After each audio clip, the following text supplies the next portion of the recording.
नमस्कार दोस्तों, स्वागत है आपका हमारे YouTube चैनल जेके एकेडमी इंडिया पर। इस वीडियो में हम कुछ न्यूमेरिकल्स देखेंगे based on magnetic circuits.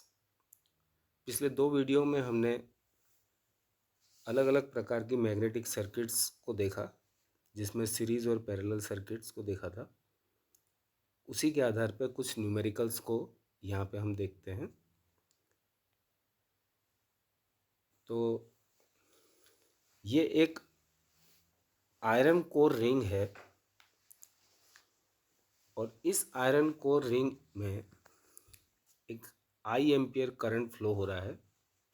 N number of turns, N is equal to 500 turns का एक कॉइल है, जिसका क्रॉस सेक्शनल एरिया है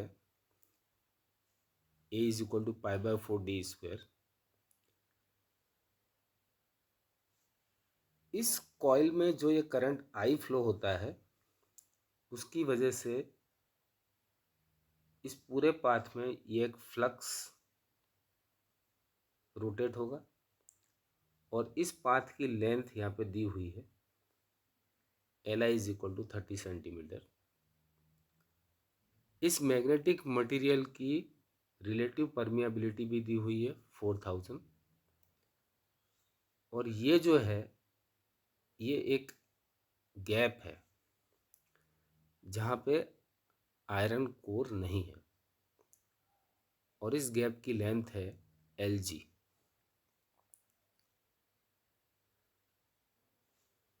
तो आइए देखते हैं कि न्यूमेरिकल्स क्या बोल रहा है। A wrought iron bar 30 centimeter long and 2 centimeter in dia is bent into a circular shape as shown in figure. It is then wound with 500 tons of wire. Calculate the current required to produce flux 0.5 Weber in magnetic circuit with an air gap of 1 mm. Iron का relative permeability mu R दिया है 4000, assume constant. और जो air gap है उसकी relative permeability क्या होती है 1। तो यहाँ हमको जो डेटा दिया है वो डेटा कुछ इस तरह से है। लेंथ ऑफ आयरन दिया हुआ है l i is equal to 30 centimetre, उसको मीटर में कन्वर्ट किया 0.3। डायामीटर दिया है 2 सेंटीमीटर, उस पे से एरिया निकालेंगे π/4 डी स्क्वायर और इसको भी मीटर स्क्वायर में कन्वर्ट करेंगे 10⁻⁻⁴, जो कि निकल के आएगा पाई 10⁻⁻⁴ मीटर स्क्वायर।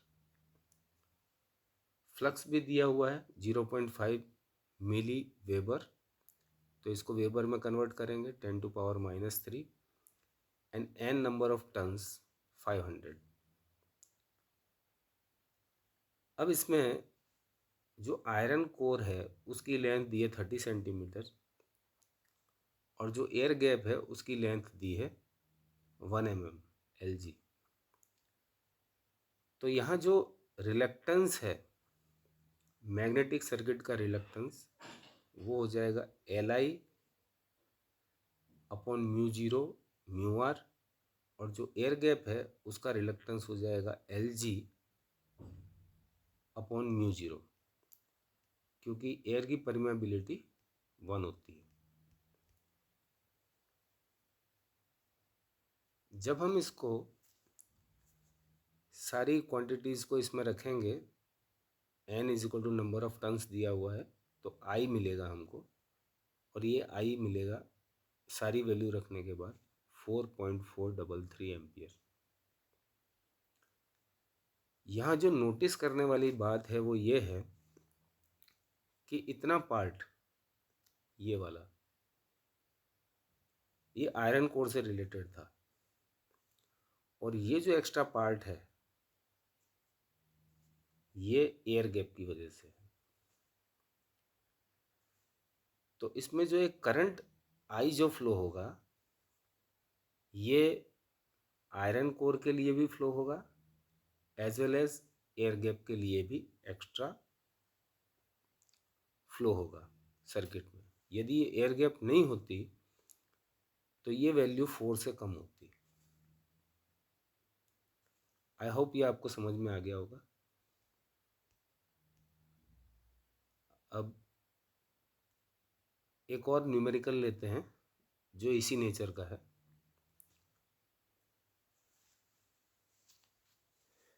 इसमें भी सेम आयरन कोर दिखाया है जिसमें करंट है 1 एम्पियर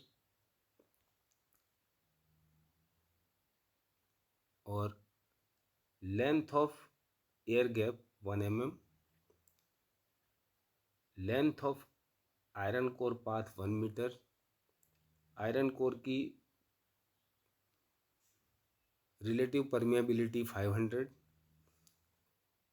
करंट आई दिया हुआ है 1 एम्पियर। तो ये वैल्यूज हमको दी हैं। अब ये पूछ रहा है कि इसकी फ्लक्स डेंसिटी बताइए। An iron core of mean length 1 meter having an air gap of 1 mm and winding of 200 tons. If the relative permeability of iron is 500 when a current of 1 ampere flows through the coil, find the flux density. Now ampere turn की formula होती है 5 into l upon a mu zero mu r.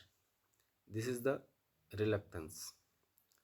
और ये भी series circuit है तो इसमें हम जो एयर गैप है उसका रिलक्टेंस ऐड कर देंगे जो हमने सीरीज सर्किट में सीखा था। And 5 upon A, flux density क्या है 5 अपॉन ए, तो वो कॉमन रहेगी किसके लिए, आयरन कोर के लिए भी और एयर गैप के लिए भी, उसमें कोई चेंज नहीं आएगा।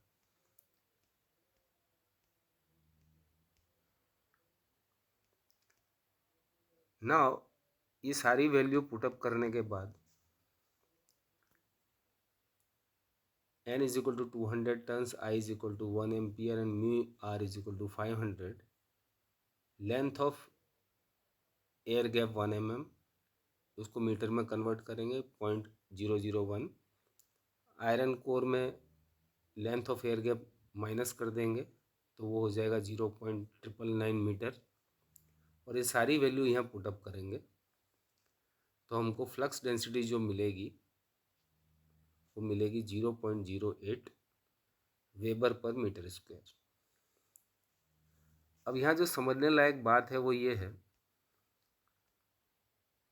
कि ये जो फ्लक्स डेंसिटी है ये चेंज नहीं होगी,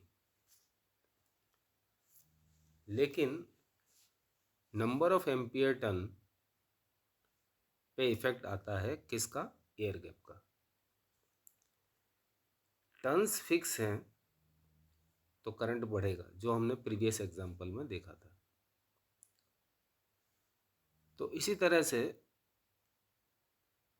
जैसे अभी हमने न्यूमेरिकल्स देखे, एग्जाम में ज़्यादातर ऑब्जेक्टिव्स जो पूछे जाते हैं वो इसी तरह से पूछे जाते हैं। तो एक ऑब्जेक्टिव देखते हैं।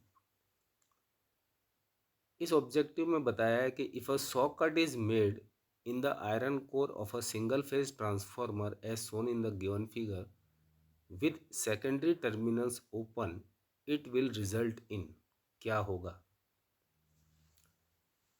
तो देखिए यहाँ ना हमको करंट बताया है ना वोल्टेज बताया है, सिर्फ इतना बताया है कि सेकेंडरी वाइंडिंग ओपन है। तो इसको यदि हम प्रीवियस न्यूमेरिकल से कंपेयर करें तो सेकेंडरी वाइंडिंग का कोई इम्पैक्ट नहीं है, वो जस्ट प्रीवियस एग्जांपल्स जो हमने देखे ठीक उसी तरह से है। यहाँ पर भी एक सिंगल टर्न्स दिए हुए हैं, there is no secondary winding. यहाँ पर भी कोई सेकेंडरी वाइंडिंग नहीं है, लेकिन इसमें जो सेकेंडरी वाइंडिंग है उसमें म्यूचुअल इंडक्शन की वजह से ईएमएफ इंड्यूस होगा फ्लक्स की वजह से, और एक वोल्टेज तो हमको मिलेगा। लेकिन होगा क्या, तो उसमें 4 ऑप्शंस हैं। पहला है no voltage across secondary terminal due to discontinuity in magnetic circuit. No voltage across secondary terminal due to discontinuity in magnetic circuit, तो पहला हो गया wrong. Second, excessive large current drawn by primary, बिल्कुल सही। इस एयर गैप की वजह से जो एम्पियर टर्न रिक्वायर्ड था पहले आयरन कोर में, वो अब बढ़ जाएगा। इसलिए right answer is excessive large current drawn by the primary. C है no appreciable change in operation of transformer, wrong है, क्योंकि अब ये नॉर्मल ट्रांसफॉर्मर की तरह बिहेव नहीं करेगा। और चौथा है no transformer action and primary current will be greatly reduce, कम होने का तो कोई चांस नहीं है। आई होप कि आपको ये वीडियो पसंद आया होगा। So thank you for watching, और नेक्स्ट वीडियो में हम BH कर्व के बारे में बात करेंगे, जो मैग्नेटिक हिस्ट्रीसिस और एडी करंट लॉस के लिए जिम्मेदार होता है। Thank you for watching.